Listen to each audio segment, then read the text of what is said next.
पति की new year party. Radha का पति एक बड़ी कंपनी में काम करता था। वहाँ सभी मिलजुल कर मौज मस्ती के साथ रहते थे। उसके ऑफिस का माहौल किसी कॉलेज से कम नहीं था।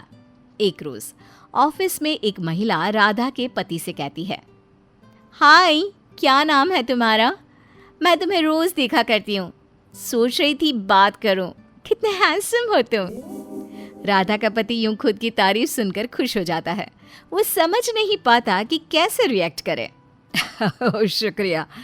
वैसे तुम भी कम सुंदर नहीं हो। क्या नाम है? ऑफिस में नई नई आई हो क्या? सभी राधा के पति और उस महिला को देख रहे होते हैं। यहाँ सब देख रहे हैं। हम शाम को कॉफी पर मिलते हैं, ठीक है ना? ठीक 6 बजे कॉफी होम में। Okay, bye. अब क्या था, राधा का पति उस महिला के साथ कॉफी पीने चला जाता है, जहां दोनों के बीच खूब बात होती है और दोस्ती हो जाती है। मेरा नाम किटी है, मैं दूसरे शहर की रहने वाली हूँ। यहाँ मेरे कोई दोस्त नहीं है। मुझे पार्टी करने का बहुत शौक है, घूमना फिरना सब कुछ। फिर क्या था, अब तो राधा का पति घर में कम और घर के बाहर ज्यादा रहने लगा। राधा को पति पर कभी शक नहीं हुआ, कारण वो अपने घर और बच्चों में बिजी थी। क्या हो गया है आजकल? आप घर में कम और बाहर ज्यादा रहने लगे हैं। तुम्हें शक है क्या? अरे ये जो ऐश से रह रही हो ना, शॉपिंग, खाना पीना, इसके लिए पैसे लगते हैं। उसे कमाने के लिए मैं बाहर जाता हूँ, काम करता हूँ, कड़ी मेहनत करता हूँ, तब जाकर कहीं घर पर 4 पैसे आते हैं। लेकिन तुमको क्या है, सारा दिन घर पर आराम करती हो। पति गुस्से से बोला ही जा रहा था, लेकिन राधा कुछ नहीं कहती। राधा को पति का बदला रूप समझ में नहीं आता, लेकिन करती तो क्या करती। वो अपनी सास से बात करने का सोचती है। पति के सो जाने के बाद क्या करूं, ये कितना डांटने लगे हैं, सासू माँ से ही बात करती हूँ। बहू सास को फोन करती है। हाँ बहू, क्या हो गया? आज इतनी रात गए, सब ठीक तो है ना? माँ जी, आजकल ना मैं बहुत परेशान रहती हूँ। ये बोलकर राधा सास को सारी बात बता देती है। तू बेवजह ही परेशान हो रही है।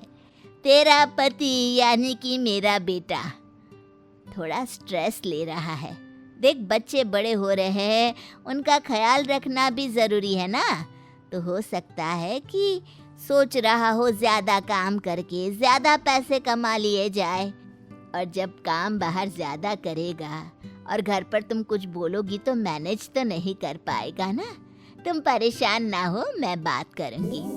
बहू को सास की बात से सहारा मिलता है और वो फोन रखकर सो जाती है। लेकिन जब वो सुबह उठती है तो देखती है कि पति घर पर नहीं है। वो परेशान हो जाती है। पूरे घर में पति को ढूंढती है, लेकिन वो नहीं मिलता। अरे, सुबह सुबह कहाँ चले गए? फोन करके देखती हूँ। राधा पति को फोन करती है, लेकिन उसका फोन बिजी होता है। अरे, इतनी सुबह किससे बात कर रहे हैं? उधर पति राधा की कॉल वेटिंग में देखकर घर आ जाता है। कहाँ गए थे और सुबह सुबह किसका फोन आ गया? वो बॉस का फोन था, ऑफिस जल्दी बुला रहा है, मैं जा रहा हूँ। अब राधा को शक होता है। जरा फोन देना, देखूं बॉस का फोन था या किसी और का। कैसी बात कर रही हो? ये देखो, बेवजह शक करती रहती हो। अरे, 2 बच्चे हैं मेरे, बीवी इतनी सुंदर, कैसी बात कर रही हो? राधा एक बार फिर पति की बात में आ जाती है और वो फोन रखकर पति के लिए खाना बनाने किचन में चली जाती है। फिर एक रोज, अरे वो कल ना छुट्टी ले लेना, बच्चों के स्कूल में फंक्शन है। अरे नहीं, ऑफिस से छुट्टी नहीं ले सकता मैं। अरे, पर मैं अकेले कैसे मैनेज करूंगी? पति कुछ नहीं बोलता और ऑफिस के लिए निकल जाता है। राधा बच्चों को लेकर स्कूल जाती है। वहां वो देखती है कि सभी बच्चों के माता पिता दोनों आए होते हैं। तभी राधा की बेटी आन्या उसके पास आकर कहती है, माँ सभी के पापा भी है, हमारे पापा क्यों नहीं आए? पापा आ रहे हैं बेटा, मैं अभी उन्हें फोन करती हूँ। राधा पति को फोन करती है, लेकिन वो फोन नहीं उठाता। राधा का पति किटी के साथ घूम रहा होता है। अब राधा परेशान सी रहने लगी। वो खुद को अकेला फील करने लगती है कि एक रोज उसके स्कूल की सहेली उसे मैसेज करती है। हे राधा, कैसी है? मैं तेरे शहर में हूँ। अरे वाह यार, अच्छा हुआ तू आ गई, जल्दी मिलते हैं। फिर क्या था, राधा के बचपन की सहेली उसी के घर के पास आकर रहने लगती है। दोनों का मिलना जुलना बढ़ जाता है। अब राधा का ध्यान पति से और कम हो जाता है। वो सहेली के साथ बच्चों को घुमाती, उससे बात किया करती और दोनों खूब खुश रहने लगे। फिर एक रोज, अरे राधा, क्या बात है, काफी समय बाद तेरे पति को घर पर देखा है। हाय मीरा, कैसी हो? थैंक्स यार, राधा को एंगेज रखने के लिए। अब मेरे पास ऑफिस का इतना काम है, ये अकेला सा फील करती थी, लेकिन अब तुम आ गई तो मैं फ्री हो गया। मीरा को राधा के पति के हाव भाव ठीक नहीं लगते।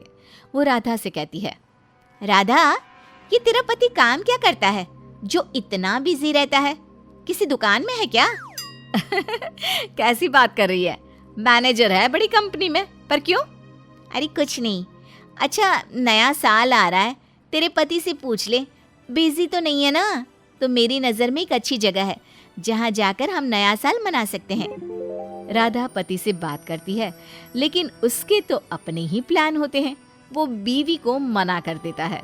फिर नए साल वाले दिन राधा, मीरा और बच्चे नया साल मनाने जाते हैं, जहाँ पहुंचकर, सच कहूं, मुझे इनके बिना ना अच्छा नहीं लग रहा है। ये बोलकर वो रोने लगती है। माँ, हमें भी पापा की याद आ रही है। अब बच्चे भी रोने लगते हैं। ऐसा करते हैं, घर चलते हैं, तुम लोगों को शायद वहाँ ठीक लगे। लेकिन तुम भी तो हो, इतने पैसे खर्च किए हैं, इतनी अच्छी जगह है, हम लोगों को तो बस इनकी याद आ गई। चलो छोड़ो, एंजॉय करते हैं। कोई बात नहीं, फिर आ जाएंगे जब रोहन साथ होंगे तो। वो सभी वहां से निकल ही रहे होते हैं कि राधा की बेटी आन्या जोर से चिल्लाती है, पापा! उसे सामने से रोहन किटी के साथ आता दिख जाता है। वो दौड़कर पापा के गले लगकर रोने लगती है।